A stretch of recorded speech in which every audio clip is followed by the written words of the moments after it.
Hello guys, this is Rangu Kaushik and you are welcome our channel UPSC accessible. आज हम बात करने वाले हैं ऑप्शनल सब्जेक्ट के बारे में। देखिए, जो भी बच्चे यूपीएससी की तैयारी करते हैं, आईएएस बनना चाहते हैं, वो बिना ऑप्शनल पढ़े तो कुछ कर नहीं सकते। ऑप्शनल तो उनके लिए बहुत ज़्यादा इंपॉर्टेंट चीज़ है। ठीक है, तो ऑप्शनल, लेकिन ऑप्शनल में पढ़ने से ज़्यादा ज़रूरी है ऑप्शनल डिसाइड करना। बहुत से लोग आपने देखा होंगे 3-3, 4-4 साल, 4-4 बार मेंस लिखा है लेकिन उनका सिलेक्शन नहीं हुआ। फिर उन्होंने ऑप्शनल चेंज किया और फिर उनका सिलेक्शन हो गया। तो क्या हुआ? इसका मतलब उन्होंने स्टार्टिंग में गलत ऑप्शन चूज किया था। आप खुद सोचिए, बात में अपने दिमाग पे जोर डालिए और सोचिए कि एक इंसान जो कि आईएएस बन गया है, आईएएस बनने की जिसमें कैपेबिलिटीज हैं, वो अपना ऑप्शनल सही डिसाइड नहीं कर पाया। तो इसका मतलब ऑप्शनल डिसाइड करना बहुत ही ज़्यादा क्रूशियल भी होता है, बहुत ही ज़्यादा डिफिकल्ट भी होता है। ठीक है, क्यों होता है? क्योंकि ऑप्शनल जो है, ऑप्शनल यूपीएससी प्रिपरेशन में बहुत ही इंपॉर्टेंट है। इसकी इंपॉर्टेंस इस बात से पता चलती है, ऑप्शनल की इंपॉर्टेंस इस बात से पता चल सकती है कि इसका जो वेटेज है 500 मार्क्स है। मेंस का अगर टोटल वेटेज देखा जाए तो 750 है। 750 में से 500 मार्क्स जो हैं वो किसको मिल रहे हैं? ऑप्शनल को दिए हुए हैं। ठीक है, लगभग वन थर्ड नहीं तो 30% तो है ही।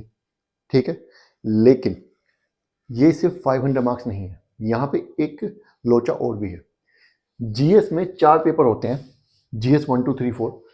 एक पेपर 250 नंबर का होता है और 4 पेपर चारों मिला करके 1000 मार्क्स के होते हैं। ठीक है, लेकिन जीएस पेपर में आप कितनी भी मेहनत कर लीजिए, आपका जो एवरेज स्कोर जो जनरली निकलता है लोगों का वो 350 टू 375 निकलता है। कोई बहुत ज़्यादा अच्छा बच्चा होता है जिसने, मान लीजिए मैं हूँ, मैंने एथिक्स में बहुत अच्छा कर दिया तो मुझे 10-20 नंबर फालतू मिल गए। ठीक है, तो मान लीजिए 400 तक पहुंच जाएगा, ऊपर भी हो सकता है 10-20, लेकिन बहुत एक्सेप्शनल केसेस में। जनरल जो होता है वही 350, 375 के आसपास होता है। अब आप सोचिए, जीएस में जीएस में आपके जो मार्क्स हैं वो 1000 में से आप 400 ला पा रहे हैं, और 400 सभी के आते हैं। एवरेज 400 बता रहा हूं मैं। जिसकी लास्ट रैंक आई होगी उसके भी इतने ही होंगे, उसके ज्यादा से ज्यादा इतने होंगे कि उसके 340 होंगे या 3। ठीक है, और जिसकी हाईएस्ट रैंक आई होगी उसके 375 होंगे। तो 30-40 नंबर का ही फर्क पड़ रहा है, बहुत ज़्यादा फर्क नहीं पड़ रहा। सबको एवरेज जो है वही 300-350 लाना ही पड़ता है जीएस में। लेकिन ऑप्शनल में आप अप टू 70% मार्क्स ला सकते हैं। 350 नंबर लाना, लाए हैं लोग 350 ज़्यादा, 360, 65 भी लाए हैं, 62 भी लाए हैं।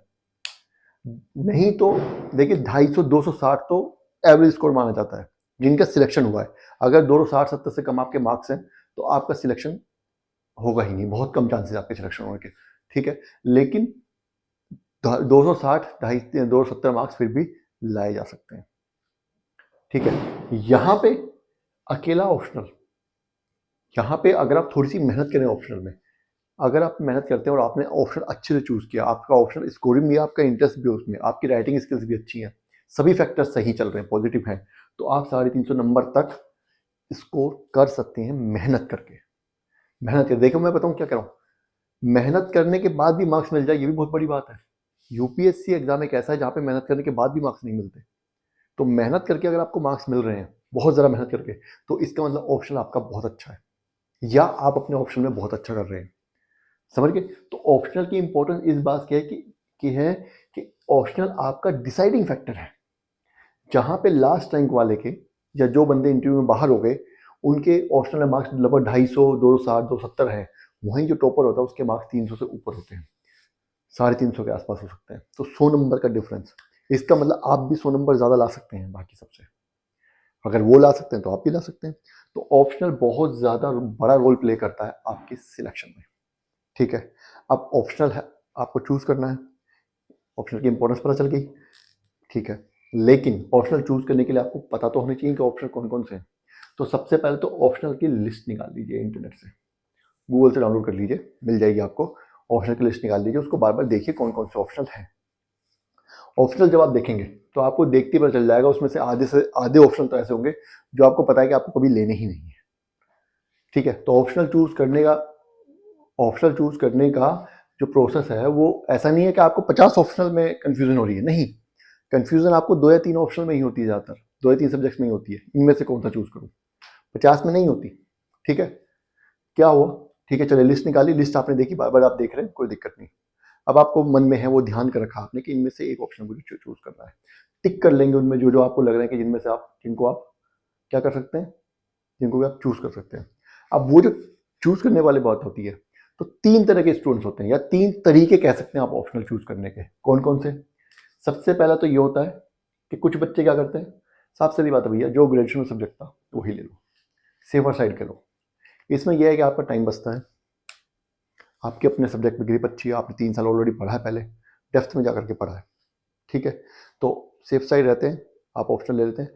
वही ऑप्शन अगर आपका वो सब्जेक्ट अगर आपका मान लीजिए इस तरीके का है कि वो जीएस में भी हेल्प कर रहा है, जैसे मान लीजिए हिस्ट्री, पॉलिटी, साइंस का कोई सब्जेक्ट है, जीएस में भी हेल्प कर रहा है, तो सोने पे सुहागा हो गया, है ना। तो एक तरीका ये हो गया, जो आपकी ग्रेजुएशन सब्जेक्ट था वो ले लो, ठीक है। यहाँ पे क्या होता है, ऐसा देखो, इसमें आपको थोड़ी कोचिंग की जरूरत भी पड़ सकती है। क्यों? क्योंकि आपने जो ग्रेजुएशन पढ़ा है वो थोड़ी, ग्रेजुएशन में जो पढ़ा है वो आपने थोड़ी पढ़ा है, आपने यूपीएससी के पॉइंट ऑफ व्यू से नहीं पढ़ा। और यूपीएससी के एग्जाम की एक पर्टिकुलर डिमांड होती है, इवन ऑप्शनल में भी होती है, कम होती है लेकिन होती है, वो कहीं ना कहीं वो अपनी जो पैटर्न है वो घुसा देते हैं। तो उसके लिए आपको थोड़ा सा कोचिंग पे रिलायबल रहना पड़ेगा। मैं ये नहीं कह रहा कि सीधा जाइए 50-60 हज़ार को उठा के दे दीजिए किसी को कोचिंग के लिए, नहीं, पर कोई टेस्ट सीरीज वगैरह पढ़िए, या जैसे कि कोई क्रैश कोर्स वगैरह ले लीजिए, या ऑनलाइन वीडियो देखिए। कहने का मतलब किसी पर्सनैलिटी से या किसी टीचर से टच में रहिए, भले आप यूट्यूब पे ही रहें, ठीक है।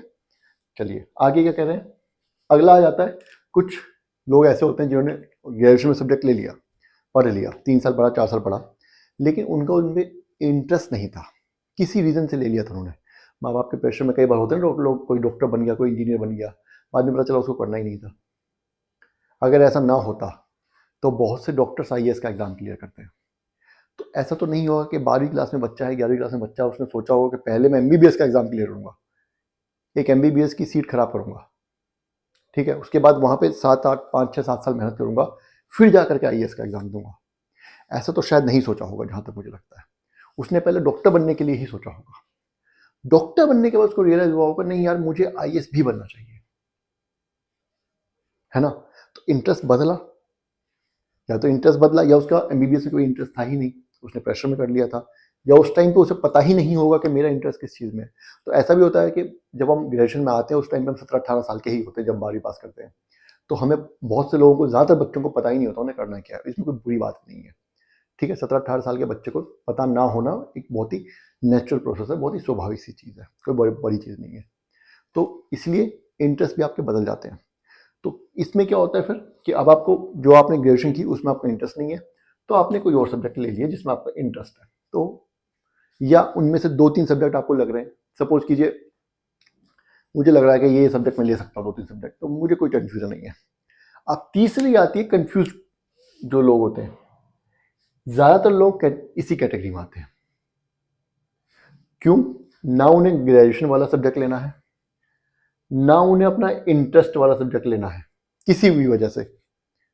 मान लीजिए मेरा सब्जेक्ट में किसी में इंटरेस्ट है, लेकिन उस सब्जेक्ट की जो यूपीएससी में ऑप्शनल जो मान लीजिए सब्जेक्ट है, उसकी जो बैकग्राउंड बहुत खराब है, उससे बहुत कम सिलेक्शंस होते हैं, या उसमें आंसर राइटिंग बहुत मुश्किल है, और या मैं उसमें अच्छे से आंसर राइटिंग नहीं कर पा रहा हूँ, है ना। तो ये इंटरेस्ट वाला चक्कर खत्म हो गया मेरा, ठीक है। अब क्या होता है, अब यहाँ पे बन गई कन्फ्यूजन। कन्फ्यूजन को सोल्यूशन को सॉल्व करने का एक तरीका है यहाँ पे, क्या, आप सबसे पहले तो एलिमिनेट कीजिए। जब आप देखेंगे, मान लीजिए आपने 50 ऑप्शनल देखे, तो 25 तो आपको देखते ही आप काट देंगे कि ये तो मुझे लेने ही नहीं है। बाकी क्या करना है आपको, ये देखना है, उसमें से 3 चीजें देखनी है, not interested, not familiar, non trendy. मतलब कोई सब्जेक्ट ऐसा हो जिसमें आपको देखते हुए चल रहा है इसमें मुझे कभी इंटरेस्ट आ ही नहीं सकता, उसको तुरंत कट कर दीजिए, ठीक है। 3-4-5 सब्जेक्ट ऐसे निकल जाएंगे। कोई सब्जेक्ट ऐसा है, मान लीजिए मैंने ग्रेजुएशन की है, मैंने ह्यूमैनिटीज से ग्रेजुएशन की है, तो हिस्ट्री, ज्योग्राफी, पॉलिटिकल साइंस, ये सब मैंने बाय डिफॉल्ट पढ़े हैं, मैंने पढ़े होंगे, तो इनमें मुझे थोड़ी नॉलेज है। अगर मैं इनको ऑप्शनल लेता हूँ या लेने की सोचता हूँ, तो इनमें मैं एक ऐसे सब्जेक्ट से बेटर कर सकता हूँ जिसके बारे में मुझे एबीसीडी भी नहीं पता है कि नहीं है ना। तो उन सब्जेक्ट को आप लूप में रख सकते हैं, उन सब्जेक्ट्स को आप रख सकते हैं, उन पर टिक लगा दीजिए, उनको काट मत दीजिए। या ये कह लीजिए जो नॉन फॉर्मिलियर सब्जेक्ट्स है, जिनके बारे में आपको ABCD नहीं पता है, उनको तुरंत कट कर दीजिए। कर सकते हैं अगर उनमें से किसी में आपको इंटरेस्ट नहीं है तो। ऐसा भी हो सकता है ये दोनों कैटेगरी सेम हो, ऐसा भी हो सकता है कि कोई सब्जेक्ट आपके लिए फेमिलियर ना हो लेकिन आपको उसमें इंटरेस्ट आ रहा हो। जैसे कि कुछ ह्यूमैनिटीज़ के बच्चे होते हैं, उनको साइकोलॉजी में इंटरेस्ट आ जाता है, कुछ बीटेक के बच्चे होते हैं, उनको साइकोलॉजी में इंटरेस्ट आ जाता है। ठीक है, मैं एक बात बता रहा हूँ, एग्जाम्पल दे रहा हूँ, ऐसा नहीं कि आप जाके भी साइकोलॉजी पढ़ना स्टार्ट कर दो, सिर्फ एक एग्जाम्पल दे रहा हूँ। तो उसको आप रख सकते हैं, जिनमें इंटरेस्ट नहीं आ रहा उनको कट कर दीजिए। तीसरा फिर ऑप्शन बचता है गो विद द ट्रेंड। पिछले 4-5-6 साल में देखिए कौन सा सब्जेक्ट से ज़्यादा सिलेक्शन हो रहे हैं। एक आपको पैटर्न मिलेगा कि ज़्यादा जो ऊपर के जो 40-50 बच्चों को टॉपर्स जो उनको देखिए उन्होंने कौन सा सब्जेक्ट ज़्यादातर है, उनमें से एक जो सब्जेक्ट आपको लगते हैं उनको रखिए। बाकी जो सब्जेक्ट आपको लग रहा है कि यार ये तो इनसे तो सिलेक्शन बहुत कम हो रहे हैं, उनको आप साइड कर सकते हैं। ये भी एक तरीका हो सकता है। ठीक है, बशर्ते वो उसमें आपका इंटरेस्ट ना हो। अगर आपका इंटरेस्ट है तो कोई दिक्कत ही नहीं है। और इंटरेस्ट का मतलब यहाँ पे सिर्फ यही नहीं है कि पढ़ने में अच्छा लग रहा है, लिखना भी अच्छा होना चाहिए। ठीक है, ये स्टेप यहाँ तक खत्म हो गया। ये स्टेप करने के बाद आपका जो लिस्ट है वो बहुत नैरो हो जाएगी। आपके 90% जो सब्जेक्ट से आपके आउट हो जाएंगे, एलिमिनेट हो जाएंगे, आपके सिर्फ 10% सब्जेक्ट ही बचेंगे। आपकी कंफ्यूजन ऑलमोस्ट खत्म हो जाएगी। ऑलमोस्ट खत्म होने के बाद अब जो सब्जेक्ट बचेंगे वो बचे हैं टक्कर वाले। ठीक है, उनको कैसे एनालाइज करना है, क्या करना है, 5 स्टेप का प्रोसीजर है। और ये जो मैं प्रोसीजर्स बता रहा हूँ, ये सब चीज़ें बता रहा हूँ, ये कोई मैंने घर में बैठ के एक्सपेरिमेंट नहीं किया है। ये प्रोसीजर से सबको जाना पड़ता है। जो नहीं जाते वो पछताते हैं। ठीक है, मान लीजिए आपने 2-3-4 सब्जेक्ट कर लिए, उनके सबसे पहले आप PYQs देख लिए, उनके PYQs देखिए। PYQs देख के ही आपको पता चल जाता है आप इस क्वेश्चन का आंसर कभी लिख भी पाएंगे कि नहीं। ठीक है, वैसे तो हर ऑप्शनल सब्जेक्ट में इस तरह के क्वेश्चन आते हैं जिनको देख के लगता है आप उनके आंसर नहीं लग पाते, लेकिन प्रैक्टिस करते करते आप फिर धीरे धीरे उनके आंसर्स लिखने लगते हैं। लेकिन ऐसे क्वेश्चंस हैं कितने? अगर किसी सब्जेक्ट में ऐसे क्वेश्चन 10, 15, 20% है, 30% है, तो काम चल जाएगा, तो ठीक है, आप मेहनत कर सकते हैं। लेकिन अगर मान लीजिए 70%, 80% इस तरीके के क्वेश्चन हैं कि आपको लग रहा है आप कभी लिख ही नहीं सकते, या कभी कभी 100% भी ऐसा भी होता है, इस तरीके के क्वेश्चन होते हैं, आपको लगता है आप इसमें आंसर राइटिंग अच्छे से नहीं कर पाएंगे, तो आपको ऑप्शनल एलिमिनेट कर देना चाहिए। ठीक है, कर सकते हैं उसको। फिर जो आता है नेक्स्ट, जो आता है टॉपर्स गाइडेंस या टॉपर्स जर्नी। इसमें बच्चे गलती क्या करते हैं, ज़्यादातर स्टूडेंट्स क्या गलती करते हैं, वो ये देखते हैं टॉपर जो है इस साल के, जो फेमस है, जो जिनकी रील्स वगैरह ज़्यादा चल रही हैं, उन्होंने क्या ऑप्शनल लिए थे। आपको ये नहीं देखना है, आपको ये देखना है कि उसने अपना ऑप्शनल की तैयारी कैसे की। अगर आपके मन में 2 या 3 ऑप्शनल हैं, तो वो ऑप्शनल जिन जिन लोगों ने लिए थे उनकी वीडियो देखिए या उनके जो आइडियाज़ है वो सुनिए कि उन्होंने तैयारी कैसे की, क्या उनका पैटर्न था, क्या क्या बुक्स, क्या क्या सोर्सेज उन्होंने फॉलो किए। और फिर देखिए, इससे कंपेयर कीजिए क्या आपका पैटर्न जो है वो उससे मैच कर पाएगा। ठीक है, क्या आप उतना टाइम ऑप्शनल को दे पाएंगे। उसे देख के आपको बहुत ज़्यादा आइडिया मिल जाएगा ऑप्शनल का, ओवरऑल काफ़ी आइडिया मिल जाएगा और आपको कंपेयर करने में आसानी होगी। ठीक है, नेक्स्ट जो हमारा स्टेप है वो है हमारा रिसोर्स अवेलेबिलिटी। कुछ ऑप्शनल ऐसे भी होते हैं सब्जेक्ट्स जिनकी कोचिंग ही नहीं है, अच्छे टीचर्स ही नहीं है, या हैं भी तो उसके लिए फिर आपको कहीं जाना पड़ेगा, 2-4 लाख रुपया और अपने 3-4 महीने खराब करने पड़ेंगे। खराब मैं नहीं करूँगा, लेकिन इन्वेस्ट करने पड़ेंगे जो कि आप अफोर्ड नहीं कर सकते। तो वो चीज़ भी बहुत बड़ा फैक्टर है। रिसोर्स में बुक्स भी आती हैं, कोचिंग भी आती हैं, सभी चीज़ें आ जाती हैं। ठीक है, वीडियोज़ वगैरह, वीडियो लेक्चर्स अच्छे नहीं मिलते हैं कुछ सब्जेक्ट्स के, है ना, टीचर्स ही नहीं है उनके इतने अच्छे ज़्यादा, तो वो चीज़ भी आपको कंसीडर करनी पड़ेगी। फोर्थ हमारी आती है, बहुत इंपॉर्टेंट चीज़ है, वो आती है इंटरेस्ट। फोर्थ और फिफ्थ इंटर रिलेटेड है, बताऊंगा कैसे।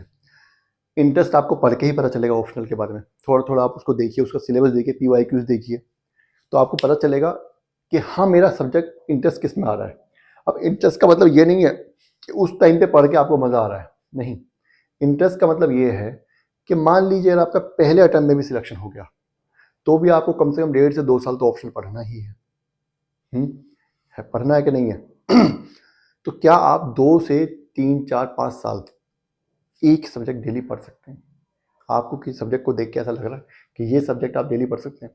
और मैं आपको बता रहा हूँ, बाकी कोई सब्जेक्ट आप भले ही छोड़ दीजिए, ऑप्शनल आपको डेली पढ़ना पड़ेगा। करंट अफेयर्स और ऑप्शनल आपको डेली ही पढ़ना पड़ेगा, चाहे आधा घंटा पढ़िए लेकिन पढ़ना डेली पड़ेगा, ठीक है।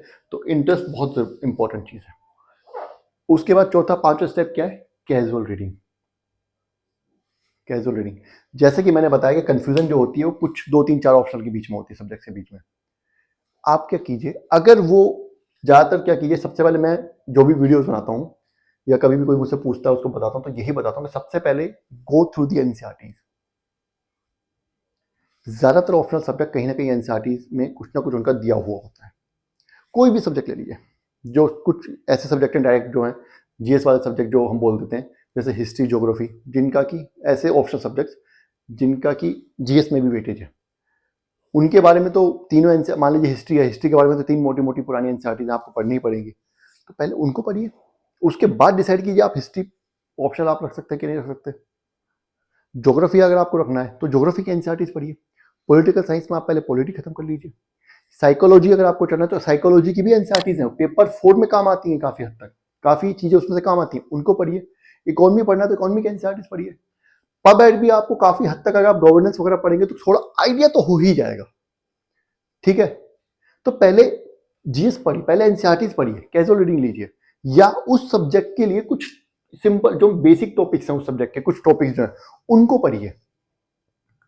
तो आपको पता चलेगा आप ये, हाँ इसमें आपका इंटरेस्ट है कि नहीं, आप इनको बहुत, या आपको समझ आ रहे कि नहीं है, या इसमें आप ढंग से आंसर राइटिंग कर पाएंगे कि नहीं, या जरूरत पड़े तो आंसर राइटिंग करके भी देखिए, लिख कर ही देखिए क्या जा रहा है। राइटिंग स्किल्स ही तो इंप्रूव होंगी, आपका फायदा, आपको उसका बेनिफिट मिलने वाला है, करके देखिए एक बार, ठीक है। तो ये 5 स्टेप फॉलो कीजिए। अब ये 5 स्टेप फॉलो करने के बाद हमें जो कंफ्यूजन तब भी रहती है, लास्ट में 2 3 ऑप्शन में कंफ्यूजन रहती है ज़्यादातर लोगों को, या तो कंफ्यूजन यहीं खत्म हो जाएगी पहले दूसरे स्टेप में, या फिर ज़्यादातर कुछ लोगों को लास्ट तक रहती है कंफ्यूजन। तो उस कंफ्यूजन को दूर कैसे किया जाए, लास्ट के 2 3 ऑप्शन बच गए। क्या कंफ्यूजन होती है? सबसे पहला होता है सिलेबस। जो सब्जेक्ट हमने पसंद कर लिया, कोई कह रहा है कि इसका सिलेबस बहुत लेंथी है, जो मेरा सेकंड ऑप्शनल है, सेकंड चॉइस जो है, उसका सिलेबस छोटा है, तो ये बहुत बड़ी कंफ्यूजन होगी, होगी कि नहीं होगी। दूसरा क्या कह रहा है? स्कोरिंग। कोई कह रहा है, फिर से किसी ने कह दिया कि जो सब्जेक्ट तुमने लिया वो स्कोरिंग नहीं है, कोई और सब्जेक्ट स्कोरिंग है। तीसरा हो गया इंटरेस्ट, वो तो है ही बड़ी चीज। और चौथा हो गया जीएस, इस सब्जेक्ट का जीएस में कितना वेटेज है, बताऊंगा अभी। यहां जो लड़ाई रहती है ज्यादातर वो इन दो के बीच में रहती है, स्कोरिंग होने के बीच में और इंटरेस्ट के बीच में, ठीक है। चलिए देखते हैं। देखो सबसे पहले आता है सिलेबस के बारे में। कुछ सब्जेक्ट्स ऐसे हैं जो कि आप 1 महीने में खत्म कर सकते हैं, कुछ सब्जेक्ट्स ऐसे हैं जो बहुत लंबी हैं, आपको 3 महीने 4 महीने में लग जाते हैं। तो उससे ज्यादा फर्क नहीं पड़ता, पड़ता है, डेफिनेटली पड़ता है। तब पड़ता है जब आपकी प्रीलिम्स के टाइम पे आपका ऑप्शनल तैयार नहीं है। अगर आपका ऑप्शनल अगर आपका प्रीलिम्स मई जून में होने वाला है, तो एक सिंसियर एस्पिरेंट का ऑप्शनल जो दिसंबर तक with answer writing with notes making खत्म हो जाना चाहिए। जब आपका दिसंबर तक ऑप्शनल खत्म हो ही चुका है, तो क्या फर्क पड़ता है कि उसमें उसका जो मतलब 100 पेज के नोट्स बने या 150 पेज के नोट्स बने, 130 पेज के नोट्स बने। आप आईएएस बनने जा रहे हैं, अगर 4 टॉपिक्स फालतू भी पढ़ लिए तो क्या फर्क पड़ता है। जिस सब्जेक्ट का सबसे छोटा सिलेबस है उससे भी लोग आईएएस बनते हैं, और जिस सब्जेक्ट का सबसे बड़ा सिलेबस है उससे भी लोग आईएएस बनते हैं। तो सिलेबस मैटर करता है, उनके लिए ज़्यादा करता है जो लोग जॉब करते हैं, बिल्कुल करता है। लेकिन इंटरेस्ट अगर आपका नहीं है, कोई सब्जेक्ट ऐसा है जिसका कि सिलेबस छोटा है लेकिन आपका इंटरेस्ट नहीं है, और वो सब्जेक्ट स्कोरिंग भी नहीं है, तो फिर यहां पे जो है सिलेबस को आप थोड़ा सा पीछे रख सकते हैं, ठीक है। दूसरी चीज हम डिस्कस कर रहे हैं यहाँ पे जीएस पे, उसका वेटेज क्या है। अगर आपका इंटरेस्ट नहीं है, मान लीजिए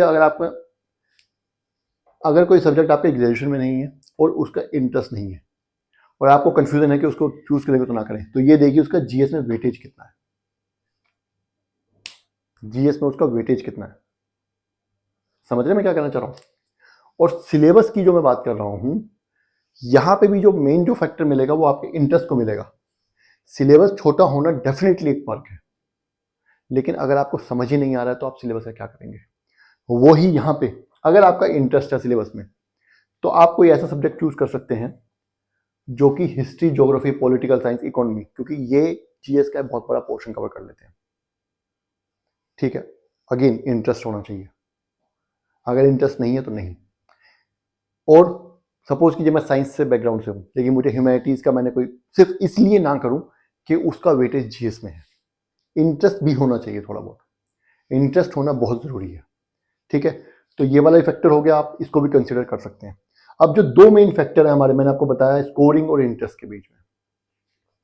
कुछ सब्जेक्ट्स ऐसे होते हैं बहुत ज्यादा स्कोरिंग होते हैं लेकिन आपका उसमें इंटरेस्ट नहीं होता। कुछ सब्जेक्ट ऐसे होते हैं जो कि बहुत आपको उसमें बहुत ज़्यादा इंटरेस्ट नहीं है लेकिन वो स्कोरिंग है। मान लीजिए एक सब्जेक्ट ऐसा है कि आपका उसमें इंटरेस्ट तो है लेकिन उसका सिलेबस भी बड़ा है, वो स्कोरिंग भी नहीं है और वो जीएस में भी आपको हेल्प नहीं कर रहा। एक सब्जेक्ट ऐसा है कि उसमें आपका इंटरेस्ट तो नहीं है लेकिन वो आपको जीएस में हेल्प कर रहा है और स्कोरिंग है। अगर वो जीएस में हेल्प कर रहा है तो उसका सिलेबस लंबा होने से कोई फर्क नहीं पड़ता क्योंकि वो आपको कंपनसेट हो जाएगा। ठीक है, लेकिन आपका उसमें इंटरेस्ट नहीं है। अब यहां पे आप कैसे डिसाइड करेंगे? ये बहुत ज्यादा यहीं पे आके जो होता है ना, लास्ट की लड़ाई होती है दो तीन ऑप्शनल के बीच में, खासतौर से दो ऑप्शनल के बीच में, वो यहां होती है। आपको क्या करना है? आपको ये देखना है कि मान लीजिए आपका इंटरेस्ट है एक्स सब्जेक्ट में, पढ़ भी लिया आपने, सब कुछ ठीक है, आप उस पर आंसर राइटिंग कीजिए। समझ रहे हैं? और ये हर जगह अप्लाई होगा। कोई सब्जेक्ट का सिलेबस छोटा है, बहुत छोटा सिलेबस है, एक महीने में खत्म हो गया, लेकिन अब आप उसमें आंसर अच्छे नहीं लिख पा रहे हैं तो क्या करेंगे? और ये बात सही है कि जो सब्जेक्ट जितना छोटा होगा उसमें आंसर राइटिंग उतनी ज़्यादा ट्रिकी हो जाती है, उसमें क्वेश्चन उतना घूम के आएगा। जिस ऑप्शनल का सब्जेक्ट का सिलेबस ज़्यादा होगा उसमें कंपैरेटिवली क्वेश्चन सीधे आएंगे, टीचर के पास ज़्यादा चीज़ें होती हैं पूछने के लिए। समझ रहे हो? तो मेन क्या करना है, आपको आंसर राइटिंग करनी है।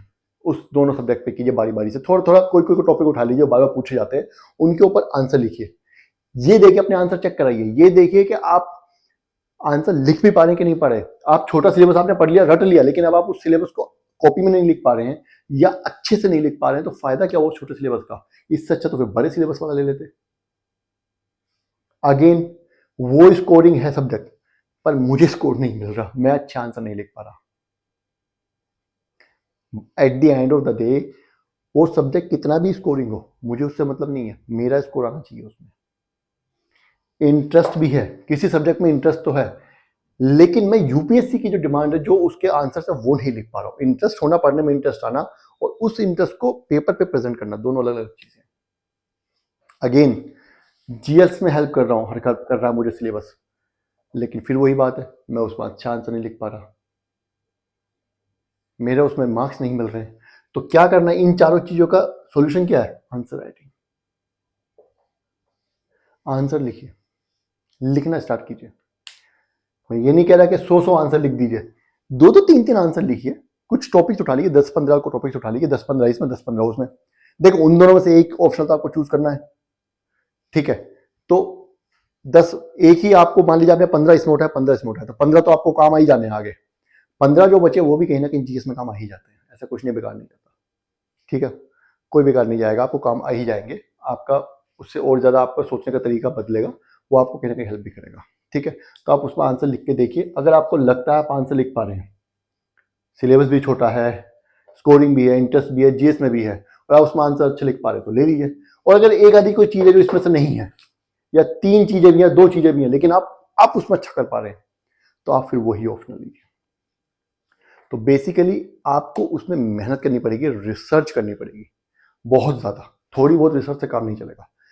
ऑप्शनल चूज करने में कभी भी जल्दबाजी मत कीजिए। अगले 2-3-4-5 साल आपको जो सब्जेक्ट पढ़ना है उसको चूज करने में कम से कम 1-2 महीना भी अगर लग जाता है तो कोई बड़ी बात नहीं है, ज़रा टाइम भी लग जाता है तो भी कोई बड़ी बात नहीं है। ठीक है, मैं कहता हूं कि सबसे पहले एनसीईआरटी स्टडी पढ़ लीजिए, पूरा सिलेबस जीएस का एक बार देख लीजिए, उसके बाद ही ऑप्शनल चूज करिए। जब तक आप सब कुछ पढ़ नहीं लेंगे, सारे सब्जेक्ट्स मोटा मतलब मोटा मोटा आप तौर पे आप पढ़ नहीं लेंगे, तब तक आपको पता कैसे चलेगा कि आप कंपेयर किन किन को कर रहे हैं। कंपैरिजन ही कैसे कर पाएंगे? आपने यहाँ से किसी सब्जेक्ट को एलिमिनेट कर दिया, आपको कैसे पता उसमें इंटरेस्ट है कि नहीं है? थोड़ा बहुत तो उसके बारे में पता होना चाहिए। कैसे पता चलेगा वो? एनसीईआरटी पढ़िए, सिलेबस पढ़िए, सारे जो बेसिक बुक्स होती हैं वो खत्म कीजिए, जीएस का सिलेबस खत्म कीजिए, 2-3-4 महीने में जीएस का सिलेबस खत्म कर दीजिए। मैं दावे के साथ कह सकता हूँ, जब तक आप जीएस का सिलेबस खत्म करेंगे, आपको काफी रफली आइडिया मिल जाएगा आपको कौन सा ऑप्शन लेना है। और अगर तब भी नहीं मिलता तो ऑब्वियस सी बात है, ये 4 चीजें तो आप चेक करेंगे ही, ये प्रोसेस के थ्रू, है ना। और आंसर राइटिंग कीजिए, पता चल जाएगा। अगर लास्ट में 1-2 ऑप्शन में कंफ्यूजन है आपको, आंसर राइटिंग कीजिए जिसमें आप बेटर लिख पा रहे हैं, अच्छा कर पा रहे हैं, क्योंकि at the end of the day option आपको प्रीलिम्स में काम नहीं आना, ऑप्शन आपको मेंस में काम आना है। मेंस में आंसर आपको लिखना पड़ेगा, तो अगर आप उसमें आप आंसर लिख पाते अच्छे से तो उसको लीजिए, नहीं अगर लिख पा रहे तो फिर जिस पे लिख पा रहे हैं वो लीजिए, ठीक है। तो ये वीडियो हम यहीं खत्म करते हैं। आई होप आपकी सारे जो क्वेरीज जो क्वेश्चन है ऑप्शन के रिलेटिव खत्म हो गए होंगे। वीडियो अगर आपको पसंद आई है तो आपको लाइक करना है और चैनल को सब्सक्राइब करना है। Thank you.